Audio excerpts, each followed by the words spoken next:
Hello बच्चों, welcome back to मेधा गुरु। मैं मधु, chemistry faculty. बच्चों, जैसे कि आप सबको पता ही होगा कि 10 सीबीएसई का डेट शीट अब रिलीज हो चुका है और आपका एग्जाम स्टार्ट है 19 फेब से और साइंस का एग्जाम है 2 मार्च को। तो देखिए, एग्जाम के बीच में तो गैप अच्छे खासे मिले आपको, 4 दिन का गैप है, तो आप बहुत अच्छे से रिवाइज कर सकते हैं।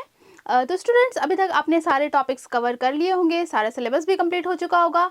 अब टाइम है रिवीजन का। तो रिवीजन को एक स्ट्रैटेजी बनाकर आपको करना है और एक बार सारे चैप्टर्स को अच्छे से पढ़ने के बाद आपको प्रैक्टिस करनी है। जितना ज़्यादा आप क्वेश्चंस प्रैक्टिस करेंगे उतना ज़्यादा क्लैरिटी आता है आपके कॉन्सेप्ट में और आपका रिटन प्रैक्टिस भी हो जाएगा। तो स्टूडेंट्स, आज के क्लास में मैं सैम्पल पेपर सॉल्व करा रही हूँ जो 10 सीबीएसई का रिलीज़ हुआ है बाय सीबीएसई बोर्ड। तो चलिए स्टार्ट करते हैं। तो चलो बच्चों, अब हम केमिस्ट्री के क्वेश्चन सॉल्व करेंगे। तो सबसे पहला सेक्शन ए।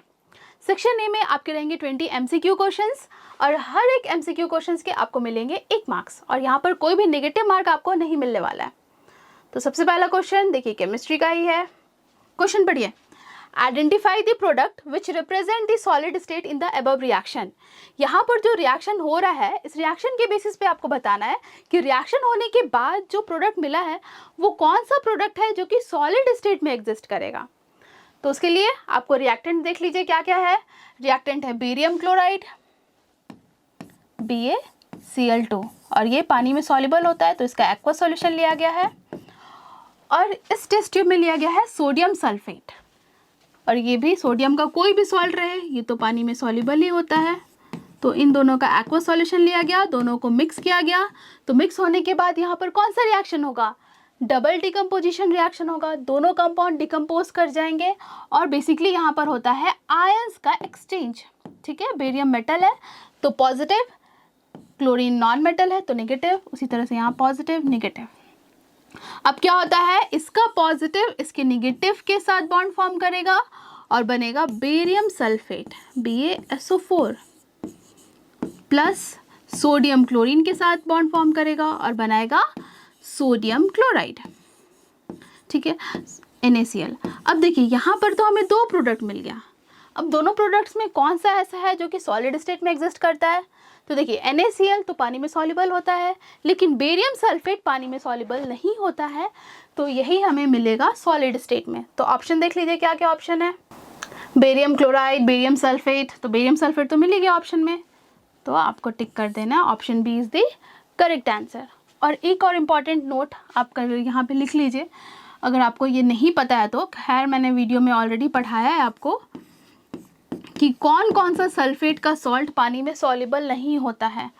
तो एक calcium, barium, lead and silver, ये 4 आपको याद रखना ही है कि इनका सल्फेट का अगर हम सॉल्ट लेंगे तो वो पानी में सॉल्युबल नहीं होते हैं। और क्लोराइड का या फ्लोराइड का या ब्रोमाइड का मैंने 2 बताया है, एक याद रखना है सिल्वर एंड दूसरा याद रखना है लेड।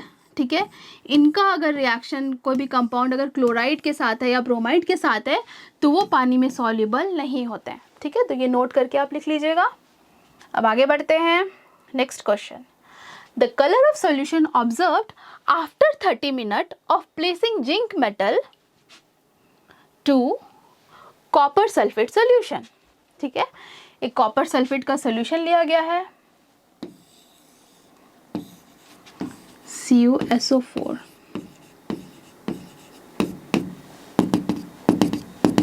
और इसमें ऐड किया गया है जिंक मेटल। ठीक है, तो आपको पूछ रहा है कि इस सॉल्यूशन का कलर क्या हो जाएगा। तो देखिए, क्यूप्रिक आयन Cu+2, इसका कलर क्या होता है? इसका कलर होता है ब्लू। ठीक है, तो कॉपर सल्फेट का कलर क्या होगा? ब्लू होगा, तो इसका सॉल्यूशन लेंगे तो ब्लू कलर का सॉल्यूशन होगा। लेकिन इसमें जब हम लोग जिंक ऐड करेंगे तो जिंक आपको पता है ये ज़्यादा रिएक्टिव होता है एज कम्पेयर टू कॉपर। ठीक है, तो जिंक क्या करेगा? जिंक डिस्प्लेस करेगा कॉपर को from copper sulphate aqua solution. ठीक है, और क्या बना देगा? कॉपर को अलग कर देगा बाहर और बनेगा जिंक सल्फेट प्लस कॉपर। और यहाँ पर क्वेश्चन पूछ रहा है सॉल्यूशन का कलर क्या होगा। तो सॉल्यूशन का कलर हो जाएगा कलरलेस, क्योंकि जिंक सल्फेट का तो कोई कलर होता नहीं है तो कलरलेस हो जाएगा। लेकिन जो प्रोडक्ट मिला, जो सॉलिड स्टेट में जो कलर मिलेगा वो कौन सा कलर मिलेगा? ब्राउन कलर का मिलेगा, वो भी किसका? कॉपर का। तो क्वेश्चन के हिसाब से आपको आंसर देना है, तो यहाँ पर हो जाएगा कलरलेस। क्लियर? अब देखिए next question, mild non corrosive basic salt. आपको बताना है कि यहाँ पर कौन सा ऐसा इस चारों में कौन सा बेसिक सॉल्ट है, वो भी नॉन कोरोसिव। तो ऑप्शन चेक करिए, यहाँ पे तो ऑप्शन देख के आप बताएंगे।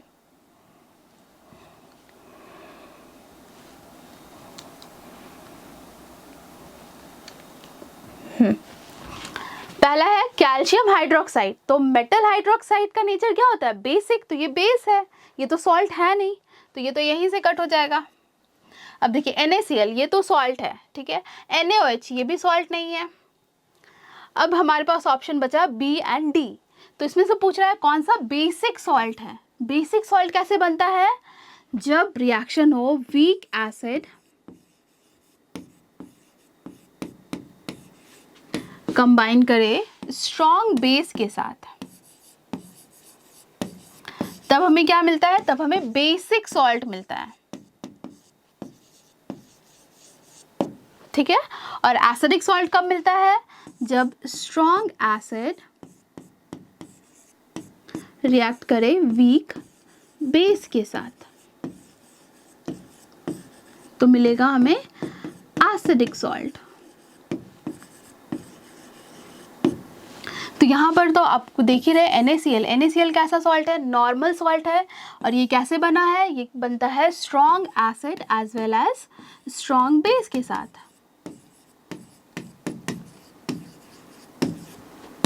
तो option D is the correct answer. कैसे? देखिए NaOH, तो NaOH क्या है? एक स्ट्रॉन्ग बेस है, और इसका रिएक्शन किसके साथ कराया गया? H2CO3 कार्बोनिक एसिड के साथ कराया गया, तब बना NaHCO3, that is sodium hydrogen carbonate. और ये है बेसिक सॉल्ट। क्लियर है? क्योंकि ये कैसे बना है? ये बना है, आप देखिए NaOH तो स्ट्रॉन्ग है और कार्बोनिक एसिड वीक एसिड है। क्लियर? अब नेक्स्ट क्वेश्चन, क्वेश्चन बढ़िए। On adding dilute sulphuric acid to a test tube containing metal X, ठीक है, एक टेस्ट ट्यूब में मेटल X है और इसमें ऐड किया गया है dilute sulphuric acid. A colourless gas is produced, यहां से कलरलेस गैस प्रोड्यूस हो रहा है। When burning a match stick is brought near it, ठीक है, एक बर्निंग मैच स्टिक को लाया गया इसके पास। Which of the following correctly represent metal X। आपको बताना है कि इनमें से कौन सा है जो कि X मेटल को रिप्रेजेंट करेगा, सोडियम, सल्फर, कॉपर या सिल्वर। तो देखिए यहाँ पर कैसा रिएक्शन होता है? यहाँ पे भी डिस्प्लेसमेंट रिएक्शन होगा, और हाइड्रोजन को कौन डिस्प्लेस करेगा? ऑब्वियसली जो भी रिएक्टिविटी सीरीज में हाइड्रोजन के अबव वाले मेटल है। तो सल्फर तो ऐसे ही एलिमिनेट हो गया, क्योंकि आपको पता है कि नॉन मेटल एसिड के साथ रिएक्ट नहीं करते हैं। क्यों नहीं रिएक्ट करते हैं? क्योंकि देखिए जब हम लोग नॉन मेटल को ऐड करेंगे सल्फ्यूरिक एसिड में, तो क्या होगा? देखिए H+ आयन तो जाएगा एक्वा सॉल्यूशन में, ठीक है, नो डाउट। लेकिन सल्फर नॉन मेटल का टेंडेंसी नहीं होता है इलेक्ट्रॉन को डोनेट करना, तो जब ये इलेक्ट्रॉन इसको दे नहीं पाएगा तो यहाँ से रिएक्शन ही नहीं होगा और कोई भी हाइड्रोजन गैस यहाँ से रिलीज नहीं होगा, ठीक है। और आपको पता है कि मेटल का रिएक्शन अगर एसिड के साथ होता है तो कौन सा गैस रिलीज होगा? ऑब्वियसली हाइड्रोजन गैस रिलीज होगा यहाँ से, ठीक है। तो कौन सा मेटल डिस्प्लेस करेगा? तो ऑब्वियसली सोडियम मेटल डिस्प्लेस कर पाएगा, क्योंकि कॉपर एंड सिल्वर तो हाइड्रोजन के नीचे आते हैं। Hydrogen, copper, Hg, Ag, Au, Pt, ये सारे मेटल्स हाइड्रोजन के नीचे आते, तो ये सब डिस्प्लेस नहीं कर पाएगा हाइड्रोजन को फ्रॉम सल्फ्यूरिक एसिड। क्लियर है? तो सही आंसर क्या होगा? Option A. अब next question, which one of the following represent sodium oxide. आपको बताना है इनमें से कौन सा सही रिप्रेजेंट कर रहा है सोडियम ऑक्साइड को, ठीक है। तो सबसे पहले सोडियम ऑक्साइड का हम बना लेते हैं इलेक्ट्रॉन डॉट स्ट्रक्चर, ठीक है। सोडियम ऑक्साइड, सोडियम ऑक्साइड का फॉर्मूला क्या होगा? तो देखिए सोडियम ऑक्साइड, ऑक्सीजन, सोडियम का वैलेंसी कितना होता है? 1 और ऑक्सीजन का 2। क्या होगा फॉर्मूला? Na2O, ठीक है। अब आपको पता है कि सोडियम मेटल है, मेटल अपना इलेक्ट्रॉन डोनेट करेगा। अब इसको बॉन्ड बनाना है नॉन मेटल के साथ, और आपको पता है कि जब भी बॉन्ड बनता है मेटल और नॉन मेटल के बीच तो कैसा बॉन्ड बनता है, आयनिक बॉन्ड बनता है। देखिए ऑक्सीजन के आउटर मोस्ट में कितने इलेक्ट्रॉन है, 6 है, ठीक है। ये सब बेसिक तो आपको पता ही होगा।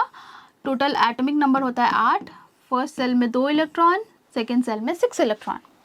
अब बात करते हैं सोडियम का, तो सोडियम का होता है एटॉमिक नंबर 11, तो इसके आउटर मोस्ट में हो जाएगा 1 इलेक्ट्रॉन, ठीक है। 2 सोडियम मेटल है तो दोनों बना दिए।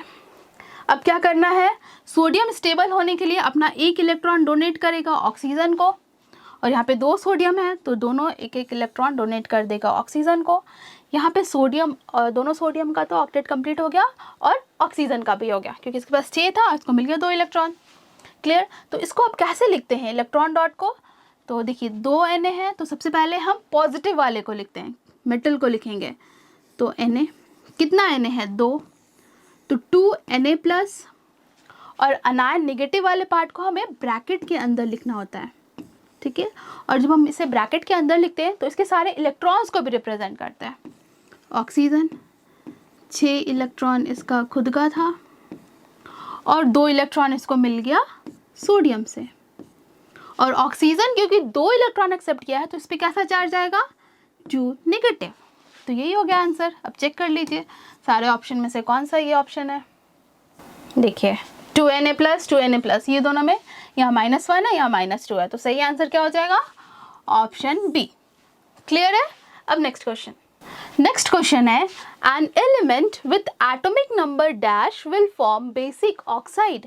आपको बताना है कि कौन सा एलिमेंट बेसिक ऑक्साइड फॉर्म करेगा, ठीक है।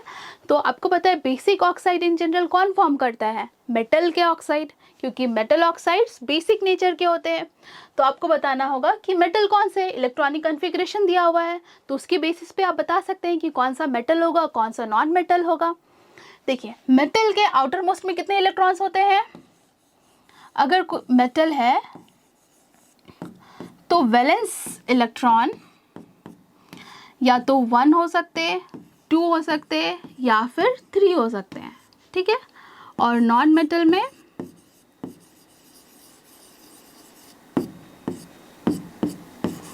वैलेंस इलेक्ट्रॉन 4, 5, 6, 7 हो सकते हैं, और 8 तो नोबल गैस का ही होता है, ठीक है। तो इसमें चेक करना है, तो देखिए इसके आउटर मोस्ट में 5 है, इसमें 7 है, इसमें 4 है, इसमें 1 है, तो ये हो गया मेटल। और ये कौन सा मेटल है, सोडियम मेटल, तो सोडियम मेटल का ऑक्साइड तो बेसिक ऑक्साइड ही होगा वो। तो option D is the correct answer. I hope clear हो गया होगा। Next question, okay. अब देखिए next question, an element M has 50% of electron filled in the third cell as in the second cell. The atomic number of M is, आपको M जो element है इसका atomic number बताना है। यहाँ पर इंफॉर्मेशन दिया हुआ है कि जो सेकेंड सेल में 8, देखिए एटम है, ये हो गया न्यूक्लियस, न्यूक्लियस में क्या होते हैं, प्रोटॉन्स होते हैं एंड न्यूट्रॉन्स होते हैं, ठीक है। तो ये हो गया फर्स्ट सेल। फर्स्ट सेल में मैक्सिमम कैपेसिटी कितने इलेक्ट्रॉन्स की होती है, 2 इलेक्ट्रॉन। 2 इलेक्ट्रॉन तो इसमें है। ऑब्वियसली पहला सेल पूरा फिल होता है तभी हम लोग नेक्स्ट सेल में जाते हैं। तो नेक्स्ट सेल में क्या बोल रहा है कि सेकेंड सेल जो था वो एज इट इज है। सेकेंड सेल में मैक्सिमम कैपेसिटी होता है 8 इलेक्ट्रॉन का, 8 है। बट थर्ड सेल के बारे में ये बोला कि जो सेकेंड सेल में जितने भी इलेक्ट्रॉन हैं उनका 50% थर्ड सेल में है। मतलब जो थर्ड सेल में इलेक्ट्रॉन्स होंगे वो सेकेंड सेल का 50%, मतलब सेकेंड सेल में 8 इलेक्ट्रॉन है, 8 इलेक्ट्रॉन का 50% कितना होगा, 4 होगा। तो यानी कि थर्ड सेल में है टोटल 4 इलेक्ट्रॉन। क्लियर है। अब पूछ रहा है इसका एटॉमिक नंबर। एटॉमिक नंबर किसके बराबर होता है, ये तो ऑलरेडी आप 9th में आप पढ़ चुके हैं। Atomic number is equal to number of proton और number of electron. Clear, number of proton और नंबर ऑफ इलेक्ट्रॉन। यहाँ पे इलेक्ट्रॉन्स के बारे में इंफॉर्मेशन आपको है, तो इलेक्ट्रॉन्स को काउंट करिए, वही हो जाएगा एटॉमिक नंबर। तो टोटल इलेक्ट्रॉन्स इसमें कितने हैं, तो सबसे पहला 2, इसमें 8 और इसमें 4, तो टोटल हो गया 14। तो atomic number 14, C is the correct answer. I hope this is also clear. Now next chemistry का नहीं है ये, आगे बढ़ते हैं अब हम।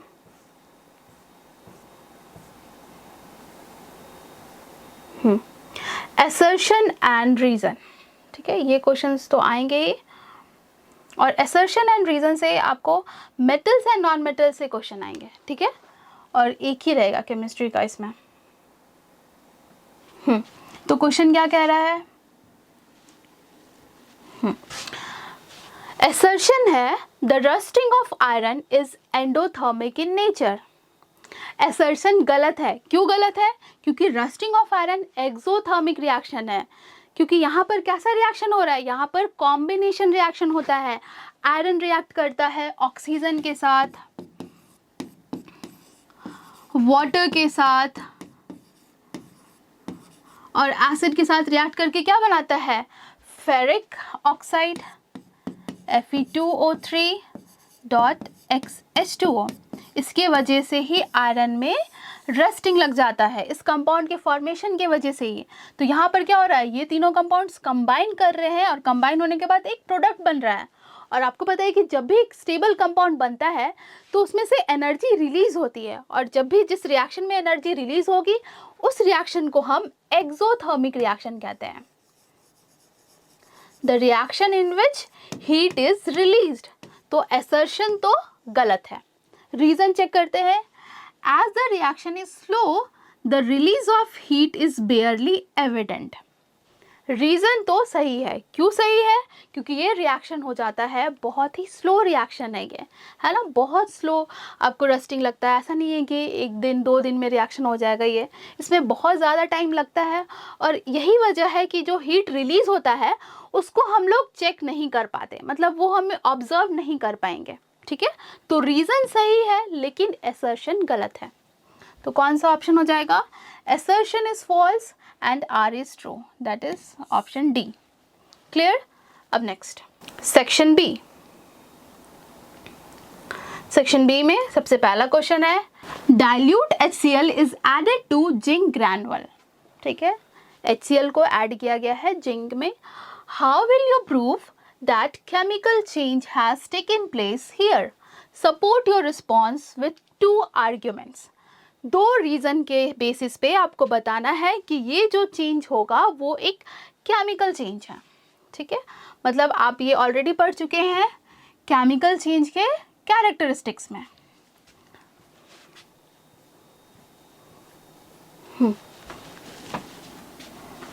तो क्या था रिएक्शन, जिंक मेटल को ऐड किया गया है डाइल्यूट HCl में। तो आपको क्या क्या ऑब्जर्वेशन मिलेगा, तो सबसे पहला ऑब्जर्वेशन क्या मिलेगा, आपको पता है जिंक ज़्यादा रिएक्टिव होता है हाइड्रोजन से, और मेटल जब भी एसिड के साथ रिएक्ट करता है तो क्या बनाता है, एक सॉल्ट तो बनाएगा ही, साथ हाइड्रोजन गैस रिलीज होगा, zinc Cl2 ZnCl2 plus hydrogen gas. तो सबसे पहला जो कैरेक्टरिस्टिक्स होगा जिससे हम प्रूफ कर सकते हैं कि ये जो चेंज है वो केमिकल चेंज है, वो होगा इवोल्यूशन ऑफ हाइड्रोजन गैस। तो फर्स्ट रीजन आप लिखेंगे, ऑब्जर्वेशन लिखेंगे, evolution of hydrogen gas. Second observation क्या मिलेगा आपको, तो देखिए टेस्ट ट्यूब में आप जिंक लिए हुए हैं, इसमें आप एसिड डाल रहे हैं, तो पहले जो ये ट्यूब था टेस्ट ट्यूब वो ठंडा होगा, लेकिन जब आप उसमें एसिड ऐड कर रहे हैं तो रिएक्शन एक्सोथर्मिक होगा, हीट रिलीज होगा, तो यहाँ पर आपको चेंज इन टेम्परेचर भी ऑब्जर्व होगा। तो सेकेंड ऑब्जर्वेशन होगा change in temperature.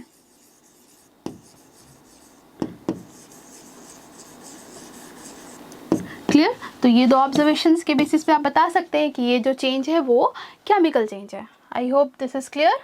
Now next question, next है सेक्शन सी, ठीक है, 27। क्वेश्चन क्या बोल रहा है, the given reaction show one of the process to extract the metal like iron and manganese जो यहाँ पर एक रिएक्शन लिखा हुआ है, ये रिएक्शन है मैंगनीज और आयरन को एक्सट्रैक्ट करने का एक प्रोसेस, ठीक है। तो मेटल के ऑक्साइड है, यहाँ पे मैंगनीज ऑक्साइड है। इस मैंगनीज का एक्सट्रैक्शन के लिए हम लोग क्या यूज़ किए हैं, एल्यूमिनियम यूज़ किए हैं, और एल्यूमिनियम इसका ऑक्सीजन लेगा, ऑक्सीजन लेके एल्यूमिनियम ऑक्साइड बन गया और मेटल अलग हो गया, ठीक है। अब क्वेश्चन क्या पूछ रहा है, give reason why the above reaction is known as thermite reaction. ये रिएक्शन को हम थर्माइट रिएक्शन क्यों कहेंगे? तो इस रिएक्शन को हम थर्माइट रिएक्शन इसीलिए कहेंगे क्योंकि ये रिएक्शन एक्सोथर्मिक रिएक्शन है। इट मीन्स यहाँ पर जो रिएक्शन हो रहा है, रिएक्शन होने के बाद हीट रिलीज हो रहा है।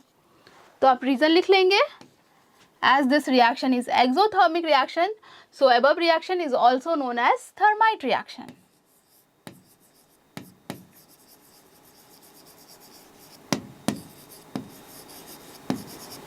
Next question, identify the substance oxidized and reduced in the above reaction. इस रिएक्शन में आपको बताना है कि कौन सा ऑक्सीडाइज्ड हुआ है और कौन सा रिड्यूस्ड हुआ है, ठीक है। चलिए इसको बताते हैं यहाँ पे। क्या था question, manganese dioxide plus aluminium क्या देगा, manganese plus Al2O3 plus heat, heat को हम ट्रायंगल से भी रिप्रेजेंट करते हैं। अब पूछ रहा है कि इसमें कौन सा ऑक्सीडाइज्ड होगा और कौन सा रिड्यूस्ड होगा। तो सबसे पहले आप देखिए कि इन दोनों में जो रिएक्टेंट है, इन दोनों में किसका ऑक्सीडेशन रिएक्शन हो रहा है, किसका रिडक्शन रिएक्शन हो रहा है। तो ऑक्सीडेशन एंड रिडक्शन रिएक्शन आप ऑक्सीजन और हाइड्रोजन के टर्म्स में बता सकते हैं। यहाँ पे इजीली, यहाँ पे क्या हो रहा है, मैंगनीज डाइऑक्साइड से Mn बना, यहाँ पे क्या हो रहा है, removal of oxygen, and removal of oxygen is अ कैसा रिएक्शन, रिडक्शन रिएक्शन। ये हो गया रिडक्शन, ठीक है।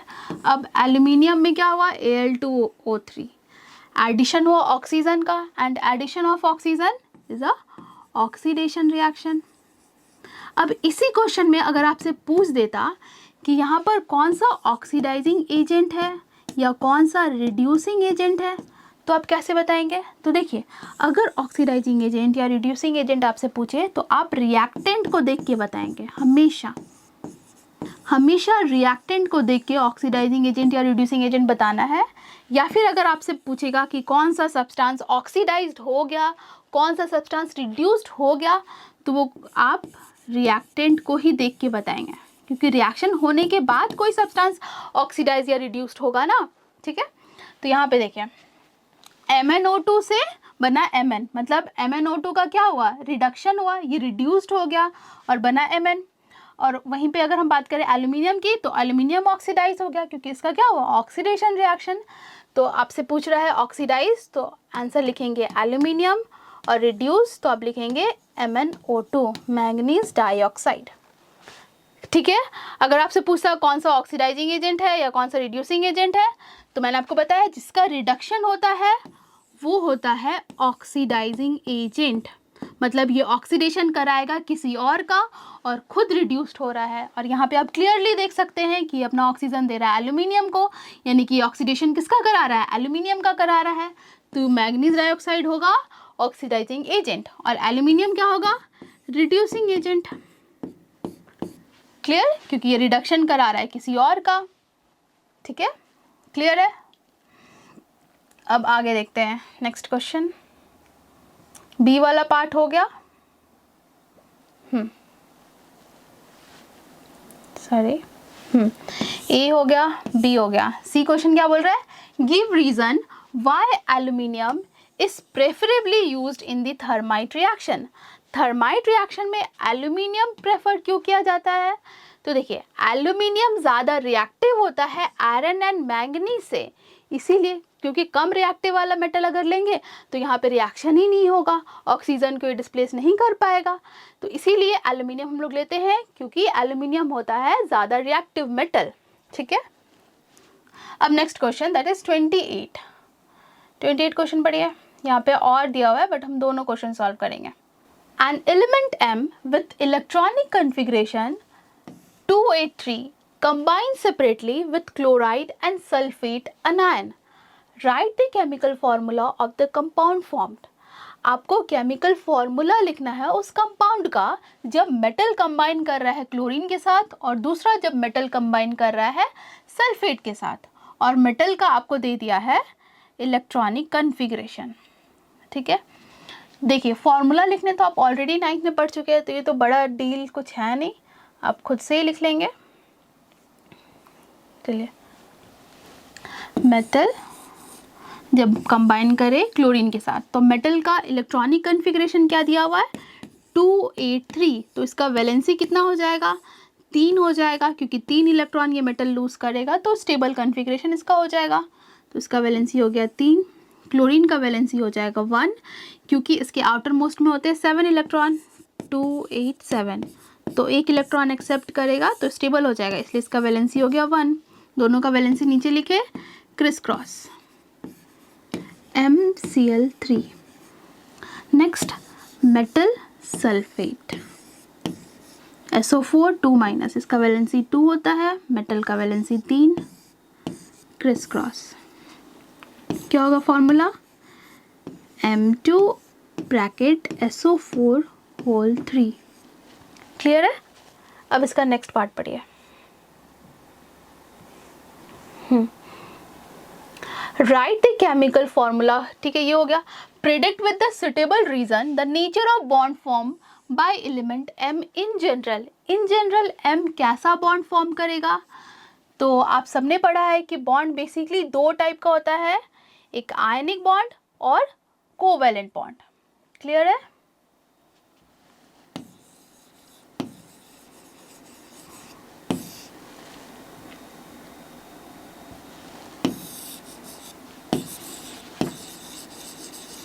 Ionic bond, covalent bond. Ionic bond बनता है मेटल एंड नॉन मेटल के बीच, एंड कोवैलेंट बॉन्ड बनता है between non metals.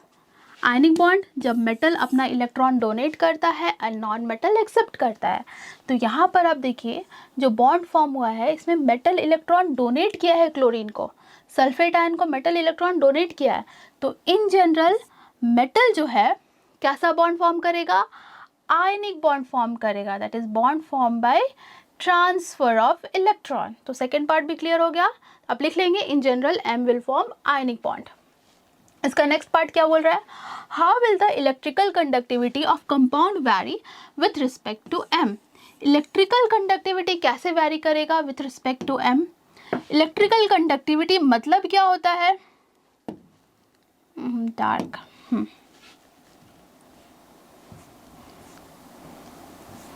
Electrical conductivity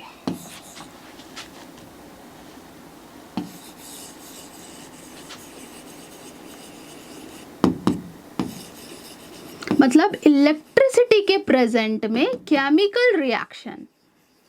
ठीक है, तो मान लीजिए आप कोई भी सॉल्ट लिए हैं, लेट्स सपोज MCl3 या M2SO4 होल 3। जब भी हम इसका सॉल्ट लिए हैं, मान लीजिए एक कंटेनर है, इसमें हम ये सॉल्ट लिए हैं MCl3। ठीक है, अब इसमें हमको इलेक्ट्रिसिटी पास करना होता है तो हम क्या करते हैं, 2 इलेक्ट्रोड लेते हैं, इनर्ट इलेक्ट्रोड लेते हैं, और दोनों को हम बैटरी से कनेक्ट कर देते हैं, और लेट्स सपोज एक इंडिकेटर लगा देते हैं जो कि इंडिकेट करेगा कि यहाँ पर इलेक्ट्रिसिटी फ्लो हो रहा है, कंडक्टिविटी ये कर रहा है।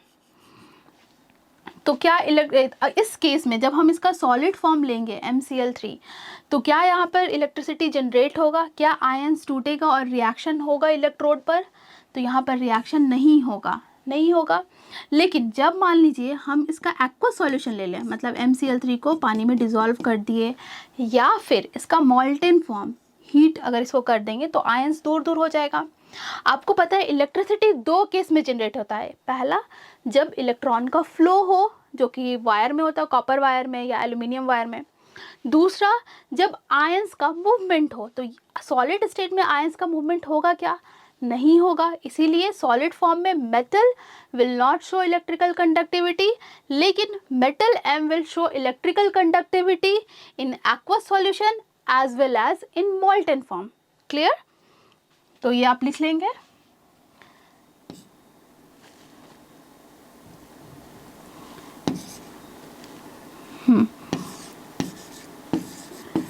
in aqueous and molten form M will conduct electricity, whereas in solid form M will not show electrical conductivity. लिख लीजिएगा. Next part.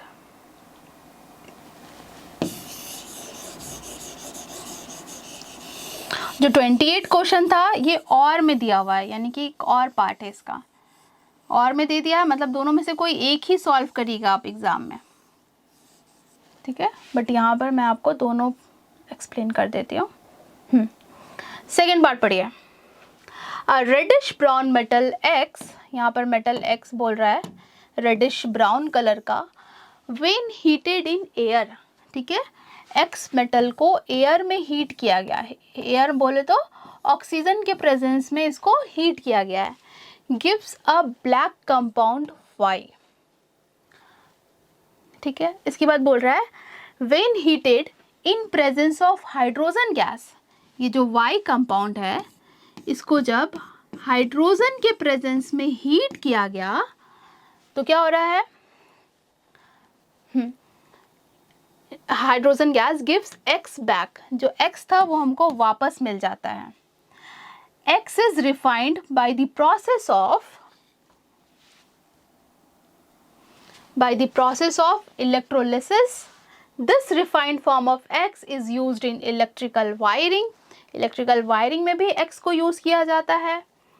उसके बाद क्वेश्चन बोल रहा है identify X and Y and draw a well label diagrams to represent the process of refining of x. x का refining आपको बताना है डायग्राम के थ्रू, ठीक है.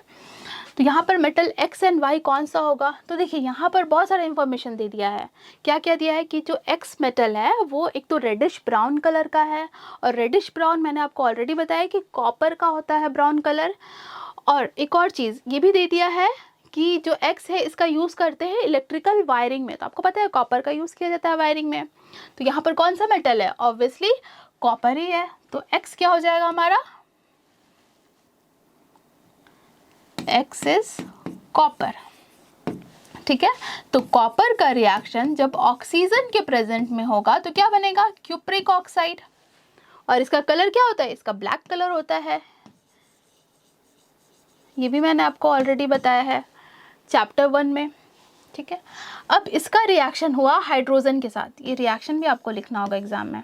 क्यूप्रिक ऑक्साइड हाइड्रोजन के साथ अगर रिएक्शन होगा इसका, तो यहाँ पर हाइड्रोजन क्या एक्ट करेगा, एज अ रिड्यूसिंग एजेंट. यहाँ पर ये ऑक्सीजन का रिमूवल कराएगा और बनेगा H2O, खुद ऑक्सीडाइज हो गया, प्लस CO, ठीक है. तो CO हमको बैक मिल गया, X बैक मिल गया, सही है. आइडेंटिफाई कर लिया आप एक्स एंड वाई. अब आपको लेबल डायग्राम शो करना है टू रिप्रेजेंट दी रिफाइनिंग. हमको रिफाइनिंग कराना है एक्स कॉपर का. मान लीजिए आपके पास इम्प्योर कॉपर है, ठीक है. इम्प्योर कॉपर से आपको बनाना है प्योर कॉपर. तो उसके लिए हम इलेक्ट्रिसिटी यूज़ करते हैं. तो उसी का डायग्राम यहाँ पर पूछ रहा है कि आपको डायग्राम दिखाना है. चलिए डायग्राम बनाते हैं. रिफाइनिंग ऑफ कॉपर, क्योंकि कॉपर का रिफाइनिंग करना है.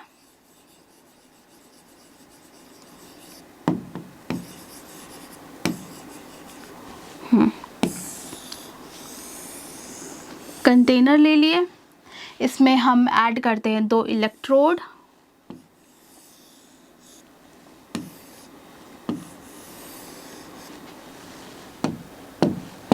इन दोनों इलेक्ट्रोड को हम बैटरी से कनेक्ट करेंगे.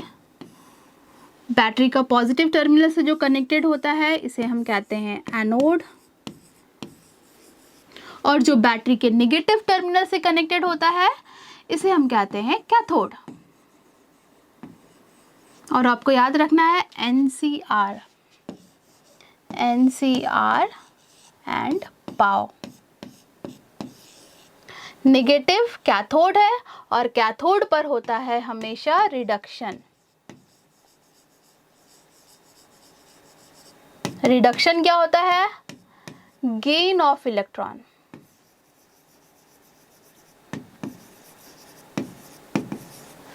ठीक है. पॉजिटिव एनोड होता है ओ, ओ मीन्स ऑक्सीडेशन, एनोड पर क्या होगा हमेशा ऑक्सीडेशन, और ऑक्सीडेशन क्या होता है लॉस ऑफ इलेक्ट्रॉन। तो हमें रिफाइनिंग करना है कॉपर का, और आपको पता है कि डिपोजिशन कहाँ पर होता है, डिपोजिशन हमेशा होता है कैथोड पर, इसीलिए हम लोग थिन प्योर मेटल लेंगे कॉपर का।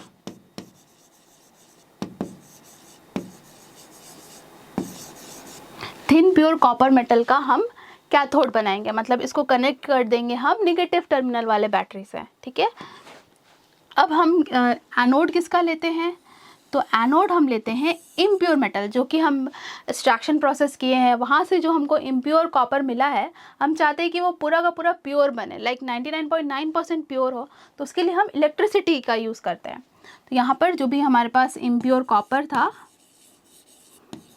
उसका हम एनोड बना लेते हैं, ठीक है, मतलब उसको कनेक्ट कर देते हैं पॉजिटिव टर्मिनल से। और यहाँ पर हम इलेक्ट्रोलाइट लेते हैं। इलेक्ट्रोलाइट क्या होता है, ऐसा सब्सटेंस जो कि इलेक्ट्रिसिटी के प्रेजेंट में डिकम्पोज हो जाए, आयंस में टूट जाए। और यहाँ पर हम कौन सा इलेक्ट्रोलाइट्स लेंगे, तो यहाँ पर जो भी हम एनोड लेते हैं उसी का हमें सॉल्ट लेना है, उसी का इलेक्ट्रोलाइट लेना है। तो लेट्स सपोज हम यहाँ पे ले लेते हैं कॉपर सल्फेट एक्वस सॉल्यूशन, ठीक है। तो जब हम इलेक्ट्रिसिटी सप्लाई करते हैं तो यहाँ पे क्या होता है रिएक्शन, क्या होता है, तो देखिए यहाँ पर जो भी इसमें प्योर कॉपर होंगे उनका हो जाएगा ऑक्सीडेशन, ठीक है, कॉपर का होगा oxidation, that is loss of electron, ठीक है। और बैटरी का जो पॉजिटिव टर्मिनल है ये इलेक्ट्रॉन को इधर पुल करेगा और इधर पुश करेगा, ठीक है। और यहाँ पर जो क्यूप्रिक आयन गया ये चला जाता है एक्वस सॉल्यूशन में, ठीक है। अब ये जो एक्वस सॉल्यूशन में क्यूप्रिक आयन गया यही डिपॉजिट ये जाएगा किधर, कैथोड के पास, नेगेटिव टर्मिनल के पास, और यहाँ पर हो जाएगा इसका रिडक्शन Cu2+, इसको इधर से इलेक्ट्रॉन मिला और ये कॉपर, यानी कि जो प्योर कॉपर यहाँ पे डिपॉजिट होने लगेगा। अब मान लीजिए यहाँ पर इम्प्यूरिटीज़ भी है, तो जो इम्प्यूरिटीज़ इस एक्वा सॉल्यूशन में सॉल्युबल होगा वो तो चला जाएगा एक्वा सॉल्यूशन में, और जो इनसॉल्युबल इम्प्यूरिटीज़ होगा वो यहाँ पे नीचे में गिर जाएंगे, और इसी को हम कहते हैं एनोड मड। तो ये पूरा आपको डायग्राम शो करना पड़ेगा रिफाइनिंग ऑफ कॉपर में, क्लियर है। अब नेक्स्ट क्वेश्चन करते हैं। Next section D 34A, Ramat classified the reaction between methane and chlorine in the presence of sunlight as a substitution reaction. Support Ramat views with a suitable justification and illustrate the reaction with the help of balanced chemical equation. तो सबसे पहली बात, रहमत का classification क्या सही है, क्या वो सही क्लासिफिकेशन क्या है इस रिएक्शन का, तो ऑब्वियसली सही क्या है, तो आप लिखेंगे रहमत क्लासिफिकेशन इज करेक्ट, क्योंकि हम सबको पता है कि जब मीथेन रिएक्ट करता है क्लोरीन के साथ तो इन the presence of sunlight chlorine atom substitute करता है हाइड्रोजन को, इसीलिए हम इस रिएक्शन को सब्सटीट्यूशन रिएक्शन कहते हैं। तो जस्टिफिकेशन हो गया। उसके बाद आपको बैलेंस्ड केमिकल इक्वेशन लिखना है, ठीक है। तो बैलेंस्ड इक्वेशन लिखिए, मीथेन रिएक्ट करेगा क्लोरीन गैस के साथ इन द प्रेजेंस ऑफ सनलाइट, तो क्या होगा, क्लोरीन एटम सब्सटीट्यूट करेगा हाइड्रोजन को, एक हाइड्रोजन बाहर गया, क्लोरीन यहाँ आ गया, और जो हाइड्रोजन बाहर गया वो एक क्लोरीन एटम के साथ कंबाइन करके HCl बना लेगा, ठीक है। अब इसको बैलेंस्ड करिए, तो ये इक्वेशन ऑलरेडी बैलेंस्ड है, कार्बन हाइड्रोजन एंड क्लोरीन सारा बैलेंस्ड है। पार्ट ए हो गया। पार्ट बी क्या बोल रहा है, chlorine gas was prepared by using electrolysis of brine solution. Brine solution का जब हम इलेक्ट्रोलिसिस करते हैं तो हमें क्लोरीन गैस मिलता है, ठीक है।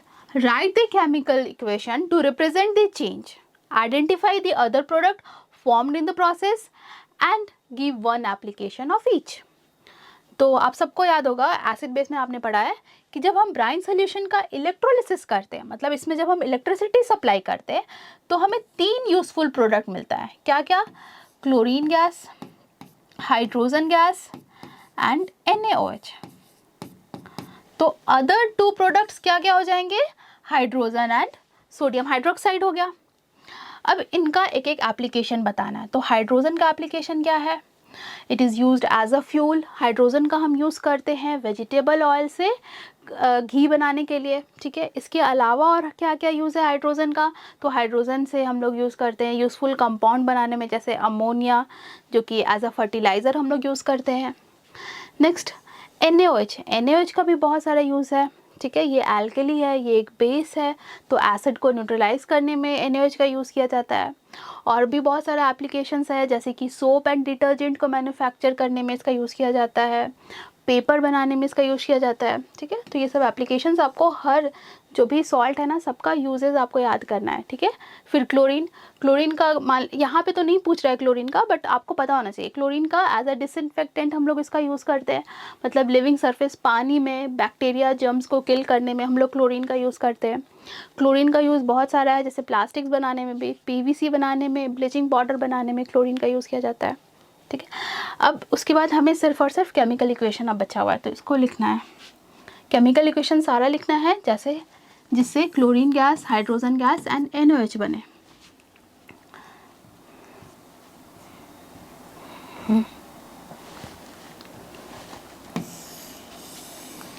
तो यहाँ पर हम 2 इलेक्ट्रोड लेंगे,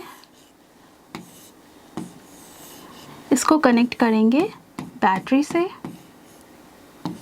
पॉजिटिव टर्मिनल को बोलते हैं एनोड, नेगेटिव टर्मिनल को कहेंगे कैथोड। एनोड पर होता है ऑक्सीडेशन, कैथोड पर होता है रिडक्शन, ठीक है। अब यहाँ पर हमें लेना है brine solution, that is NaCl and water H2O, ठीक है। तो जैसे हम इस सॉल्यूशन में इलेक्ट्रिसिटी सप्लाई करेंगे तो ये दोनों कंपाउंड डिकम्पोज होंगे आयंस में टूटेगा। तो सबसे पहला केमिकल रिएक्शंस जो आप लिखेंगे, NaCl इलेक्ट्रिसिटी के प्रेजेंट में कैसे टूटा, Na plus and Cl minus, ठीक है। नेक्स्ट रिएक्शन H2O, ये इलेक्ट्रिसिटी के प्रेजेंट में कैसे टूटेगा, H plus and OH minus ion में, ठीक है। अब देखिए ये 2 पॉजिटिव है, ठीक है। पॉजिटिव चार्ज पार्टिकल मतलब कटायन है, कटायन किधर मूव करेगा, कैथोड की तरफ, क्योंकि कैथोड नेगेटिव है, आपको पता है ना opposite charge attract each other. तो ये दोनों मूव करेंगे कैथोड के पास, बट इन दोनों में जिसका रिडक्शन पोटेंशियल ज़्यादा है, मतलब जिसका डिस्चार्ज होने का टेंडेंसी ज़्यादा है, वो रिड्यूस होगा, ठीक है। तो इन दोनों में किसका ज़्यादा है, तो हाइड्रोजन का ज़्यादा है। ये आपको कैसे पता चला, तो देखिए सोडियम मेटल ये बहुत ही ज़्यादा रिएक्टिव मेटल है, इसके पास आउटर मोस्ट में 1 इलेक्ट्रॉन है, 1 इलेक्ट्रॉन लूज़ करके ये स्टेबल बन जाता है।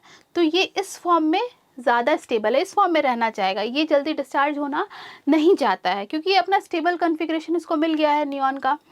बट हाइड्रोजन अब स्टेबल होना चाहता है, ठीक है, क्योंकि इसके पास 1 इलेक्ट्रॉन था वो भी चला गया है, तो ये डिस्चार्ज होगा, ये किधर जाएगा, कैथोड के पास। तो नेक्स्ट जो रिएक्शन आप लिखेंगे,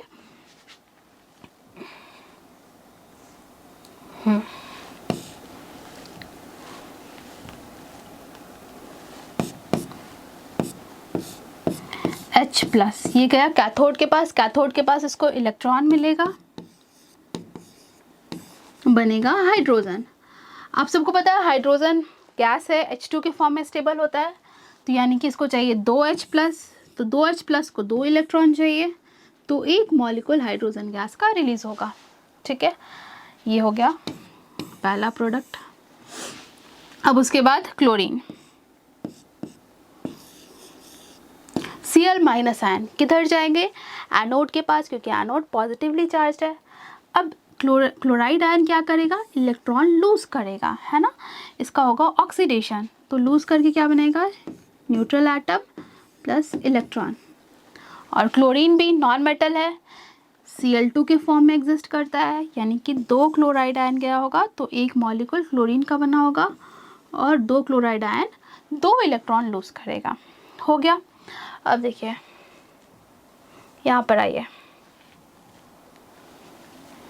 यहाँ पे जो H+ था वो पूरा यहाँ पे हाइड्रोजन गैस का बबल्स आपको दिखेगा। आप इसको स्टोर भी कर सकते हैं अगर आप इन्वर्टेड ट्यूब लगा लेंगे तो। और यहाँ पर आपको मिलेगा क्लोरीन गैस। अब इस एक्वा सॉल्यूशन में क्या रह गया? इस एक्वा सॉल्यूशन में रह गया सिर्फ और सिर्फ Na+ एंड OH-। इन दोनों, ये दोनों मिलके क्या बनाएंगे? NaOH, एल्कली बनाएंगे।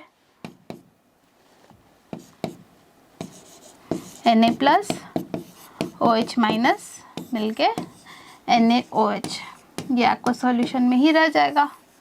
क्लियर है? तो ये पूरा रिएक्शन आपको लिखना पड़ेगा एग्जाम में। अब नेक्स्ट क्वेश्चन करते हैं। 34 का A B हो गया, दोनों और में है। एक और क्वेश्चन है, इसको भी पढ़िए। क्या बोल रहा है? Raina while doing certain reaction observed that heating of substance X with vinegar like smell। ठीक है, X जो सब्सटेंस है जिसका विनेगर लाइक सब्सटेंस है, विनेगर लाइक स्मेल है। ठीक है, X का विनेगर लाइक स्मेल है। विनेगर में कौन सा एसिड होता है? एसिटिक एसिड है। ठीक है, with substance Y which is used as a industrial solvent. तो आपको समझ में आ रहा है X क्या लिया हुआ होगा? X होगा acetic acid, that is CH3 C double bond OOH। ठीक है, तो रायना जब रिएक्शन कर रहा था तो वो विनेगर लाइक स्मेल एक कंपाउंड लिया, उसमें वो ऐड किया वाई सब्सटेंस जो कि इंडस्ट्रियल सॉल्वेंट है। ठीक है, सॉल्वेंट है। ठीक है, इससे तो हमें उतना आइडिया नहीं मिल रहा है। ठीक है, आगे पढ़ते हैं। इन the presence of Kong sulphuric acid on a water bath gives a sweet smelling liquid Z। मतलब जब X का रिएक्शन कराया गया Y के साथ इन the presence of concentrated sulphuric acid, और वो भी वाटर बाथ कराया गया, मतलब डायरेक्ट हीटिंग नहीं कराया गया, तो हमें मिला है sweet smelling substance. Sweet smelling substance किसका होता है? एस्टर का होता है। यानी कि ये कौन सा रिएक्शन है? ये रिएक्शन है स्टेरिफिकेशन रिएक्शन। इसमें क्या होता है? एसिड रिएक्ट करता है अल्कोहल के साथ, तब बनता है एस्टर एंड वाटर। ठीक है, having molecular formula C4H8O2 when heated with, इसके आगे का बता रहा है, when heated with caustic NaOH Z gives back sodium salt of and the compound Y। मतलब जो Y कंपाउंड है वो हमें वापस मिल जाता है जब हम एस्टर, जो भी एस्टर है Z, उसका रिएक्शन अगर NaOH के साथ कराएंगे तो। ठीक है, तो ये कौन सा रिएक्शन होता है? तो जब हम रिएक्शन कराते हैं एस्टर का विथ एल्कली तो ये सफोनिफिकेशन रिएक्शन है, मतलब इसमें सोप बनता है। ठीक है, तो क्वेश्चन क्या बोल रहा है? Identify X, Y and Z। आपको बताना है कि X क्या है, Y क्या है और Z क्या है। तो ये तो आपको क्वेश्चन पढ़ के ही समझ में आ गया। X क्या है? Acetic acid CH3COOH। Y क्या है? अल्कोहल है। और अल्कोहल कौन सा होगा? तो इन जनरल इंडस्ट्रियल सॉल्वेंट किसे यूज़ किया जाता है? इथेनॉल को। तो क्या हो जाएगा? C2H5OH।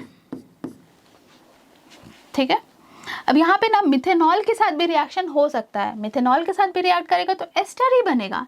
लेकिन अब देखिए यहाँ पे मॉलिक्यूलर फॉर्मूला Z का दे दिया है, मतलब 4 कार्बन वाला होना चाहिए। तो यहाँ पे 2 कार्बन ऑलरेडी है, तो अगर 1 कार्बन वाला लेंगे तो रिएक्शन होने के बाद 3 ही कार्बन वाला एस्टर बनेगा।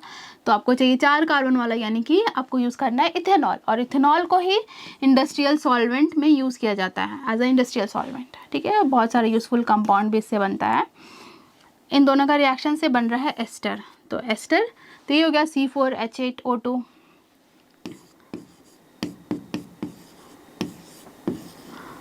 ठीक है, इसका फॉर्मूला भी आपको लिखना पड़ेगा। तो ये फॉर्मूला आप लिखेंगे पूरा रिएक्शन होने के बाद। ठीक है, तो रिएक्शन लिखिए पहले। और लास्ट में ये भी बोल रहा है illustrate the change with the help of suitable chemical equation. ठीक है, पूरा केमिकल इक्वेशन आपको लिखना है। सबसे पहला स्टेरिफिकेशन रिएक्शन और उसके बाद सफोनिफिकेशन रिएक्शन। ठीक है, एस्टर था CH3 C double bond O OH। इसका रिएक्शन कराना हमें इथेनॉल के साथ।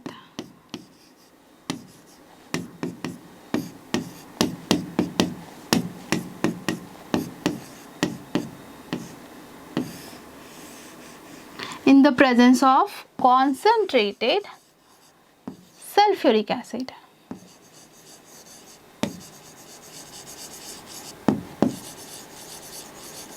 That is H2SO4। ठीक है, तो क्या होगा यहाँ पे रिएक्शन? तो देखिए, एसिड से H और अल्कोहल का OH मिलके वाटर यहाँ से रिलीज हो जाएगा, और यहाँ पे जो O निगेटिव हुआ, ऑक्सीजन और हाइड्रोजन के बीच कैसा बॉन्ड है? कोवेलेंट बॉन्ड है, यानी कि ऑक्सीजन इन दोनों इलेक्ट्रॉन को अपनी तरफ पुल करेगा। क्यों? क्योंकि इसका इलेक्ट्रोनिगेटिविटी ज़्यादा होता है, मतलब इलेक्ट्रॉन को पुल करने का टेंडेंसी ज़्यादा है, तो इस पे नेगेटिव, इस पे पॉजिटिव। अब देखिए, OH माइनस नेगेटिव और कार्बन पे पॉजिटिव, क्योंकि ऑक्सीजन अगेन इलेक्ट्रॉन को अपनी तरफ पुल करेगा, तो OH माइनस और H मिलके H2O बना देगा। उसके बाद बाकी जितना बचा आपको कंबाइन कर देना है। O निगेटिव आपको बॉन्ड बनाना है इसके साथ, C प्लस के साथ, तो इधर as it is CH3 C double bond O C2H5। तो ये हो गया एस्टर और ये हमारा हो गया Z। ठीक है, इस तरह से आप लिख लेंगे। नेक्स्ट रिएक्शन क्या था? इसी Z का रिएक्शन कराना है हमें एल्कली के साथ, तो ये रिएक्शन भी लिख लीजिए।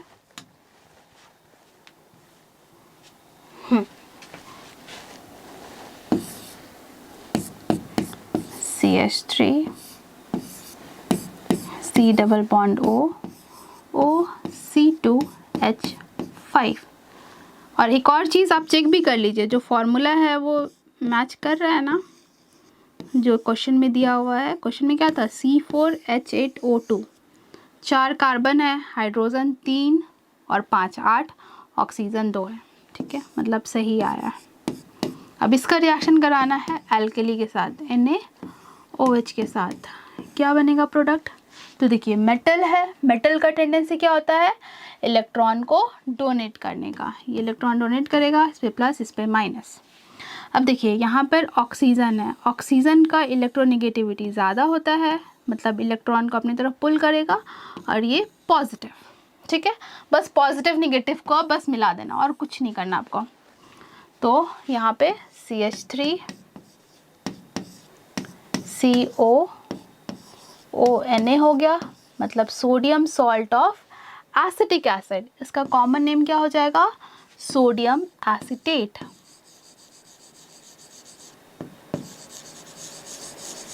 और इसका IUPAC नेम क्या होगा? Sodium ethanoate, ethanoate. Plus plus क्या बनेगा? C2H5OH, that is alcohol, C2H5OH। मतलब इस रिएक्शन से Y हमें वापस मिल गया, OH। ठीक है, तो Y हमें वापस मिल गया, और यही क्वेश्चन में भी दिया हुआ था। आई होप ये क्लियर हो गया होगा। तो क्वेश्चन हो गया ये दोनों 34 का, A एंड B तो हो गया, और वाला भी हो गया। ठीक है, नेक्स्ट क्वेश्चन देखते हैं अब। Next section E, question number 37। The table given below shows the hint given by the quiz master in the quiz। आपको हिंट दे दिया है, हिंट के हिसाब से आपको क्वेश्चन का आंसर देना है A एंड B। ठीक है, उसके बाद और भी है, मतलब आइदर ये क्वेश्चन सॉल्व करिए या तो ये नीचे वाला। तो सबसे पहले हिंट पढ़िए, हिंट क्या दिया हुआ है? सबसे पहला hint, substance C is used as a preservative. हम लोग एज अ प्रिजर्वेटिव कौन सा सब्सटेंस यूज करते हैं?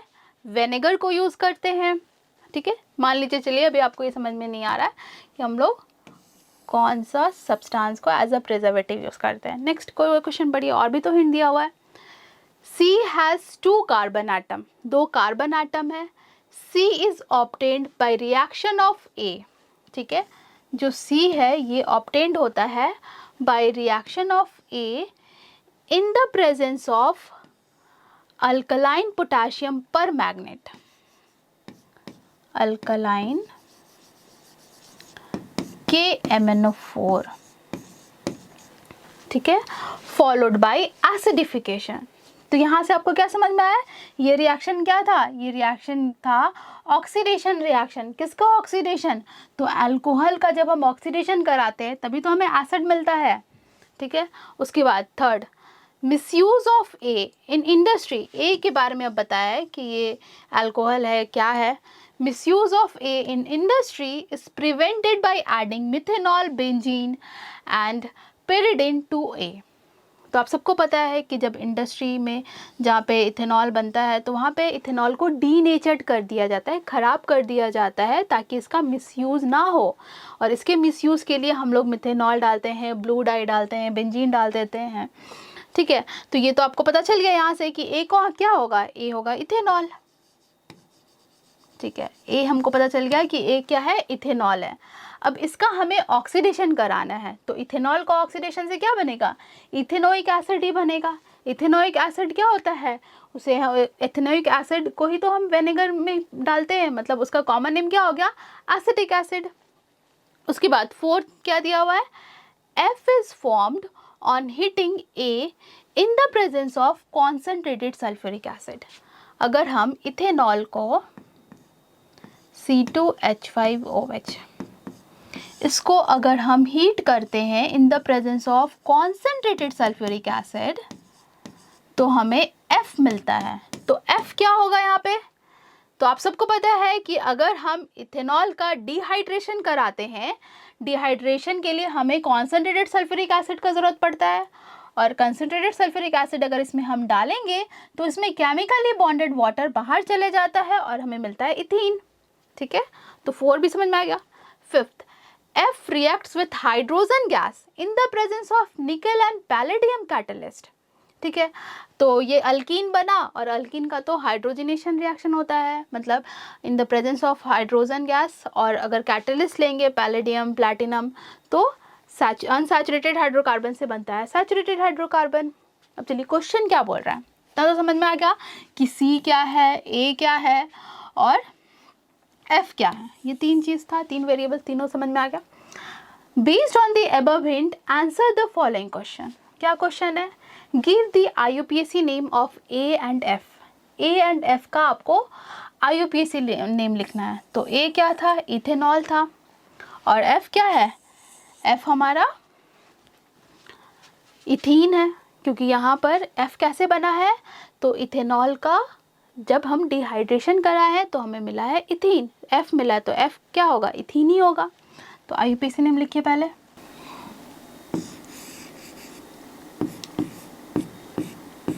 A का IUPAC नेम क्या हो जाएगा, मिसयूज ऑफ A यानी कि इथेनॉल C2H5OH। इसका IUPAC नेम इथेन ऑल, ठीक है। नेक्स्ट है F। F क्या था, C2H4। इसका IUPAC नेम क्या होगा, इथीन, ठीक है, यानी कि A हो गया। B, illustrate with the help of chemical equation the change taking place A to C and A to F। A से C का रिएक्शन लिखना है और A से F का रिएक्शन लिखना है। तो A से F का रिएक्शन तो मैंने यहाँ पे लिख दिया है, फिर भी मैं डिटेल में बता देती हूँ। और A से C का भी। तो A से C कब बना है, जब हमने रिएक्शन कराया है A का इन the presence of alkaline potassium permanganate, मतलब जब हम इस इथेनॉल का ऑक्सीडेशन कराएं। तो दोनों का केमिकल इक्वेशन लिख लीजिए, C2H5OH।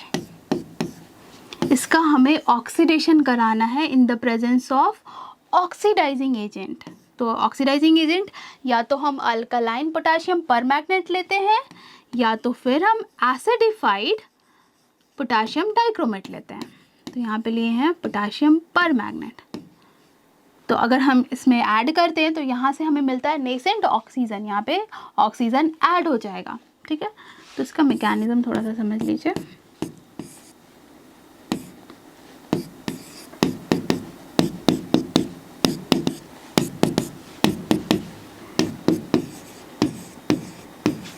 यहाँ से हमें 2 नेसेंट ऑक्सीजन मिलता है,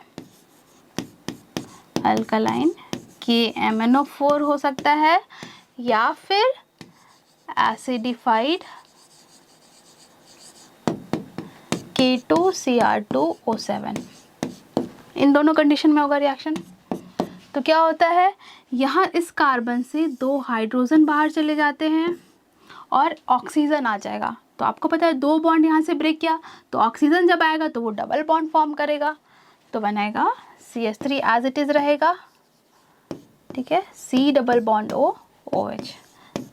और ये इसको एज अ प्रिजर्वेटिव हम यूज़ करते हैं। ये क्या है, ये है कार्बोक्सिलिक एसिड और इसका नाम हो गया इथेनोइक एसिड, जो कि हम विनेगर में ऐड करते हैं 5 to 6% डाइल्यूट फॉर्म में। ठीक है, और जो 2 हाइड्रोजन बाहर गया वो ऑक्सीजन के साथ रिएक्ट करके H2O बना देगा। तो ये पूरा केमिकल इक्वेशन लिखना है। ये हो गया A to C का। ठीक है, नेक्स्ट आपको बताना है E to F का।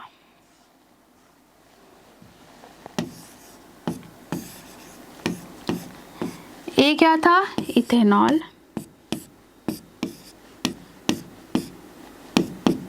इथेनॉल का हमें क्या कराना है, डिहाइड्रेशन, मतलब यहाँ से केमिकली बॉन्डेड वाटर को हटाना है। तो इसके लिए हम यूज़ करेंगे डिहाइड्रेटिंग एजेंट, जो कि है कॉन्सेंट्रेटेड सल्फ्यूरिक एसिड। तो यहाँ से क्या होता है, वाटर बाहर चला जाता है, यहाँ से बॉन्ड ब्रेक करेगा, H और OH मिलके H2O बना देता है। बॉन्ड ब्रेक किया तो एक इलेक्ट्रॉन इसके पास, एक इसके पास, तो ये दोनों मिलके तो बॉन्ड बना लिया H2O। अब ये दोनों जो इलेक्ट्रॉन बचा, ये दोनों यहाँ पे डबल बॉन्ड बना लेता है। तो यहाँ पे बनेगा C2H, तो पहले से थे, एक बॉन्ड था, इसके पास भी H था, ये दोनों इलेक्ट्रॉन मिलके डबल बॉन्ड बन गया और H2O बाहर चला गया। डन। अब ये दोनों हो गया, A एंड B क्वेश्चन हो गया। अब इसका और वाला पार्ट भी करते हैं।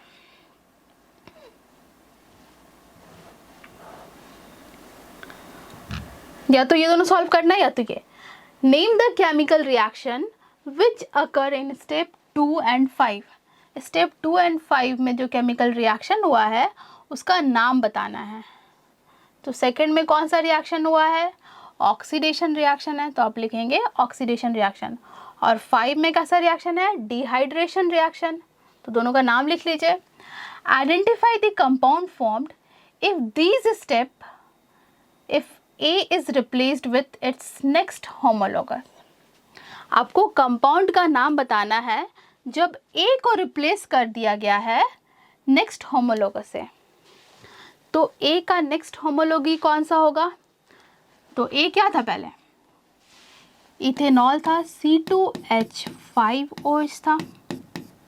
ठीक है, इसका नेक्स्ट होमोलॉगी कौन सा होगा, नेक्स्ट मेंबर इसका कौन सा होगा, जब हम इसमें CH2 ऐड कर दें तो क्या हो जाएगा, C3H7OH। आपको इसका नाम बताना है, इसका नाम क्या हो जाएगा, प्रोपेन ऑल। ठीक है, और इसके बाद वाला जो स्टेप था उसमें क्या बना था, 5th में इथीन बना था, तो इथीन का नेक्स्ट होमोलॉगी क्या हो जाएगा, प्रोपीन हो जाएगा। ठीक है, तो ये था केमिस्ट्री का सारा क्वेश्चंस डन हो गया है। तो बच्चों आज का क्लास यहीं ओवर करते हैं। आई होप आपसे खुद से सॉल्व हुआ होगा क्वेश्चंस। अगर फिर भी नहीं होगा तो उसके लिए तो मैंने सॉल्यूशंस आपको बताया ही है। और हाँ स्टूडेंट्स, अब जब आपने एक बार चैप्टर्स पढ़ लिए हैं सारे, तो आप रिवीजन करिए। रिवीजन करने के बाद आपका काम होगा सिर्फ और सिर्फ क्वेश्चंस प्रैक्टिस करना। जितना ज़्यादा आप क्वेश्चंस प्रैक्टिस करेंगे उतना ज़्यादा क्लैरिटी आएगा और आप आंसर राइटिंग अच्छे से कर पाएंगे। तो स्टूडेंट्स आज की क्लास यहीं ओवर करते हैं। अगर फिर भी कोई ऐसा डाउट रह जाता है केमिस्ट्री में तो आप कमेंट डाउन करेंगे, तो मैं उसके लिए अलग से वीडियो बना दूंगी। तो मिलते हैं नेक्स्ट क्लास में। और हाँ स्टूडेंट्स, अगर अभी तक आपने मिडा गुरु को लाइक, शेयर एंड सब्सक्राइब नहीं किया है तो अभी लाइक करो, सब्सक्राइब करो और बेल आइकन को भी हिट करना बिल्कुल भी ना भूलें, ताकि नेक्स्ट वीडियो का अपडेट आप तक मिल पाए। तो मिलते हैं नेक्स्ट वीडियो में, तब तक के लिए बाय बाय।